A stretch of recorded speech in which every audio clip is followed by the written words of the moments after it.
Idukki പൂപ്പാറയിൽ revenue വകുപ്പ് ഏറ്റെടുത്ത കെട്ടിടങ്ങൾ തിരിച്ചുപിടിക്കാൻ ശ്രമം. പൂട്ടി സീൽ ചെയ്ത വ്യാപാര സ്ഥാപനം തുറന്ന വ്യാപാരികൾ. പൂട്ട് തകർത്ത് തുറന്ന വ്യാപാര സ്ഥാപനം പോലീസിന്റെ സഹായത്തോടെ റവന്യൂ ഉദ്യോഗസ്ഥർ വീണ്ടും സീൽ ചെയ്തു. അതിക്രമിച്ച് കയറിയതിന് നിയമ നടപടി സ്വീകരിക്കുമെന്ന് റവന്യൂ വകുപ്പ്. വിവരങ്ങളുമായി സുബിൻ തോമസ് ചേരുകയാണ്. സുബിൻ, വ്യാപാരികൾ ഈ പൂട്ട് പൊളിച്ചാണിപ്പോൾ സീൽ ചെയ്ത് പൂട്ടിയ ഈ കടമുറികളാണിപ്പോൾ തുറന്നിരിക്കുന്നത്. സ്ഥലത്ത് സംഘർഷാവസ്ഥയാണോ ഉടലെടുത്തത്? മറ്റ് വിശദാംശങ്ങൾ കൂടി.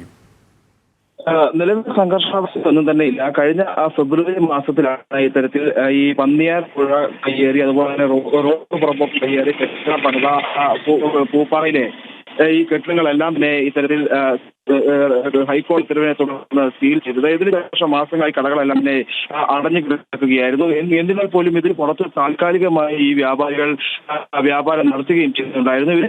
ാണ് ഇന്നലെ ഈ സീൽ വെച്ച് പൂട്ടിയിരുന്ന ഒരു വ്യാപാര സ്ഥാപനം തുറക്കാനുള്ള ഒരു നീക്കവുമായി വ്യാപാരികൾ രംഗത്തെത്തിയത്. പൂട്ട് തകർത്ത് വ്യാപാര സ്ഥാപനം തുറക്കുകയും ചെയ്തു. ഇതിന് ശേഷം ഇത് റവന്യൂ അധികൃതർ അറിയുകയും റവന്യൂ പോലീസിന്റെ സഹായത്തോടെ വീണ്ടും ഈ ഒരു സ്ഥാപനങ്ങൾ സീൽ ചെയ്യുന്നു. അതിക്രമിച്ച കാര്യത്തിന് നിയമ നടപടി സ്വീകരിക്കുമെന്നാണ് നിലവിൽ റവന്യൂ വകുപ്പ് വ്യക്തമാക്കിയിട്ടുള്ളത്.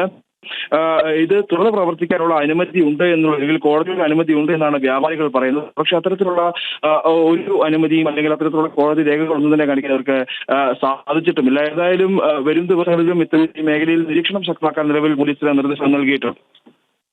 സുബിൻ തോമസ് ആണ് ഇടുക്കിയിൽ നിന്നും വിശദാംശങ്ങൾ നൽകിയത്.